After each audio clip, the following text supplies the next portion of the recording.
I'm not sure if you're like me, and when you look at the date today, you think, wow, we're already halfway through May, and even still, when you consider that, almost halfway through 2020. So time seems to be breezing past us, and with that means that Season 3 also is doing so. As odd as it seems, we're already just 2 weeks and a few days and some change away from Season 4 and our introduction to another new operator, a new battle pass, and things of that nature. But before we move on, we are still missing one substantial update, which likely will be falling this upcoming Tuesday from a logical perspective, or Tuesday into Wednesday morning, depending on if they end up rolling it out overnight.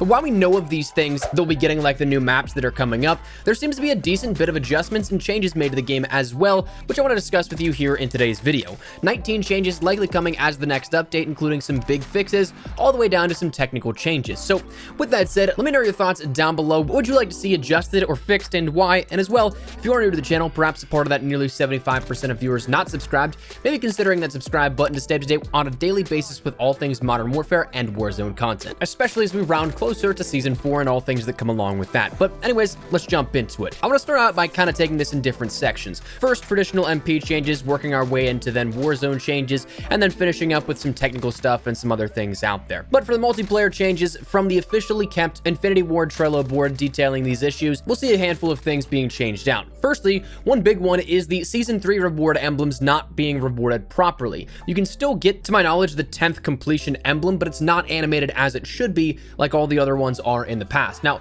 I had seen a bunch of people talk about this. I had maybe thought that maybe it was following the Season 1 format, where with Season 1 you completed it, but it was a static image up until the end of the season, rolling over into Season 2, and then you got the animated one. But with Season 2 introducing the animated right away, that was something that kind of throws that theory out the window. So unless they revert back to that, it really should be something that you got immediately. But with this mention of it that it's fixed for a future update, that kind of confirms that it should be rewarding the animated emblem right away. Additionally, one big one that made no sense and is actually something that is kind of heartbreaking if you're a player going for it, where you don't get these often, but as the most recent update of 1.20 a couple of weeks back, it seems like players were able to get a 30+ kill streak within multiplayer, but not get rewarded with a nuke. Now, according to what was detailed here with this, it seems to be an issue revolving around various blueprints, where if you're using a blueprint weapon, that's the catalyst as to why you're not getting a nuke on that 30 gun streak. So obviously that should be something that you get but weren't, and that has actually already been confirmed that that will be fixed out with the next update as well.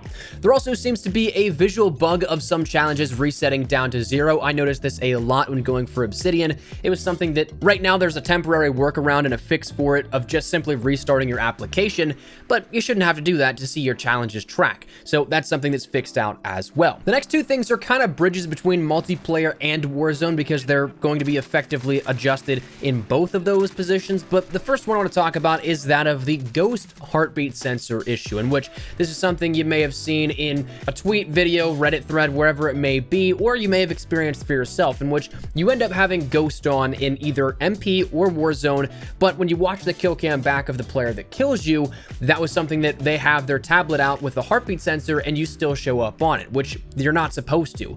Now, according to what developers have said, I have no idea if this is always the case or if it was some sort of PR statement with it, but according to their explanation, it is something that this is just simply a kill cam bug where it showcases that you're on that heartbeat sensor, but they didn't actually see you. Again, I have no idea if that's always the case, but it's apparently been fixed out where this issue, whether it is, again, kill cam side or if it's actually something in game, it's going to be fixed out as of this next update.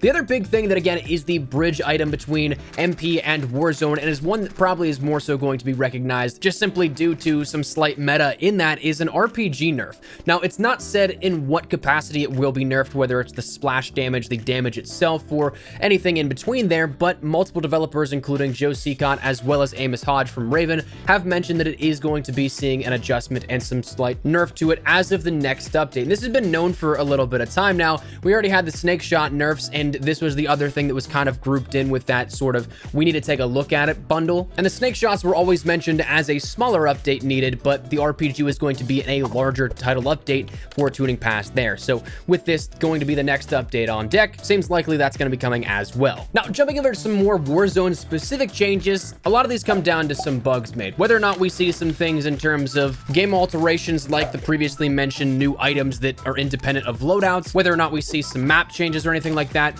it's possible, but that stuff isn't confirmed, which is the stuff we're talking about here today. So some technical stuff And some adjustments made to Warzone include that if a teammate ends up buying a player back in the final circle as it closes, that player that is brought back had the ability to be immune to the gas. So obviously that's not something that you want to see happen because it's almost a guaranteed win at that point, but that's been fixed out for the next update. Over at Mill Base in the, I think, furthest northeast bunker, if my memory serves me correctly, the one at the edge of the compound, there was a spot with the world geo where if you ended up going into it, you actually couldn't get out of it. The only way you could have gotten out of it was if a teammate ended up bringing a vehicle over to you, you got on that vehicle and then you could move outside of it, or if you ended up going down, downing yourself or being downed by an enemy, you could have a player resurrect you whenever you crawled out. But there was something, for whatever reason, that geo just was locking players in place there. That happened in a game that I was playing with my friend Lazy, and it's just an overall just inconvenient bug. That's going to be fixed out as well. In rare instances, players are getting stuck inside the AC-130 during the Warzone infill,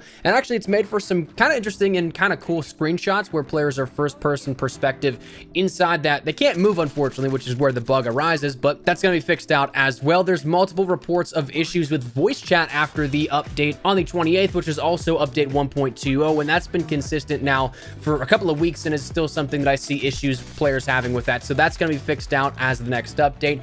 There also seemingly is some issues with buybacks that Joe Seacott mentioned will be fixed out with the next update as well, in which if you end up trying to buy a player back, in rare instances, it will tell you that the player is already back in action when they're clearly not. They have the ability to be bought back at the buy station. They're obviously not in your game. They appear as dead, but it just doesn't connect one-to-one, and so therefore you can't buy those players back. Now, some changes that I'm kind of hopeful for is, firstly, there's a little bit of a bug with the buy station UI, in which sometimes, depending on the way that you initially start to scroll through it, it won't let you go back up to a certain area, and the only way to fix that is to either reverse and go through the UI oppositely in your scroll direction, or back out of the buy station and go back into it. That's kind of just an inconvenient thing again, and in a situation where you could be needing every second that you have, that could be the matter of life and death. And also, one other thing that I noticed a lot, but apparently other players are having an issue with as well, is that the HDR, if you have sleight of hand on it, there's been a recent bug where it won't register the reload even though you just went through the reload animation. The clip you'll see on screen right now, you can watch it where I reload and the number stays the exact same. That was one specific instance of it. It's happened to me quite a few times. I've been trying to search through my Twitch clips all day to find a specific one, but I even had it to the point where I did it, not exaggerating, 4 times and it didn't load a new magazine in. So that's obviously something that shouldn't be happening, and I'm hoping is fixed out. As for some technical changes independent of either MP or Warzone specific, some things like camos not appearing properly on the AX50 are set to be changed. Operator watches not appearing correctly when gestured, including the time to reap watch not displaying time properly, is set to be fixed. Players being able to interact with and move around before the countdown timer in some domination matches should be getting fixed out. Crossbow kills and gun game not progressing the player's experience should be fixed out. The challenge of using dead silence in 3 matches not working and tracking properly should be fixed out, and also the regiment error 1371 still persists. As it stands, that's the changes that we know of that should be coming here within this next update, but of course we also still have those things that are the big obvious items, the things like Hard Hat and Aisle 9 that are obviously a lot cooler to talk about than that of just, say, technical changes. They're things that the player can actually interact with, not something that is maybe something one player experiences once every 50,000 engagements or something like that, but those of course are coming. One thing I'm interested to see if it comes this next update is the possible new grinds that Joe Seacott mentioned. We talked about this very briefly here in a video a couple of days ago, in which Joe Seacott was involved in a discussion about Damascus and wishing that there was more to grind out, in which the possibility of either new mastery camos or grindable weapons came into question whenever Joe Seacott kind of vaguely addressed both of those topics in that thread. So that's something that could be coming. I don't know if I'm necessarily expecting that one in particular, but that's going to round out everything that we know of with the upcoming update here on Tuesday. So firstly, I'd imagine this ends up coming out overnight like the last couple have, likely being around 10 or 11 p.m. Pacific Standard Time and then 2 a.m. Eastern, and then elsewhere in the world, I believe that's 6 a.m. or so in the UK, if I'm not mistaken. But on top of that, I'm excited to see what becomes of it, what we'll learn as a result, also in terms of data mine stuff and everything in between. But that said, that's where we're going to wrap it up. So I'd love to get your thoughts and feedback down there in the comment section down below. What do you guys think of this? Are you looking forward to any of these changes we may have mentioned here? Anything that you guys are looking forward to that I didn't mention, whatever it is, feel free to let me know your thoughts. But hopefully you enjoyed the video. If you did, make sure to drop a like down below. And of course, if you are new to the channel, make sure you get subscribed so you don't miss a single thing regarding all things Modern Warfare, updates, news, information, tips, tricks, all that good stuff. We got you covered here on the channel. So if any of that interests you, hit that subscribe button so you don't miss a single thing. If you guys also want to follow me over on Twitter and Instagram, those are the best places to get content from outside of YouTube. Practically live on both those. If you guys want to strike up a conversation, ask me a question, whatever it may be, that link is down there in the description below. That said, thanks so much for watching. My name is Espresso. I'll see you guys later. Take care and peace.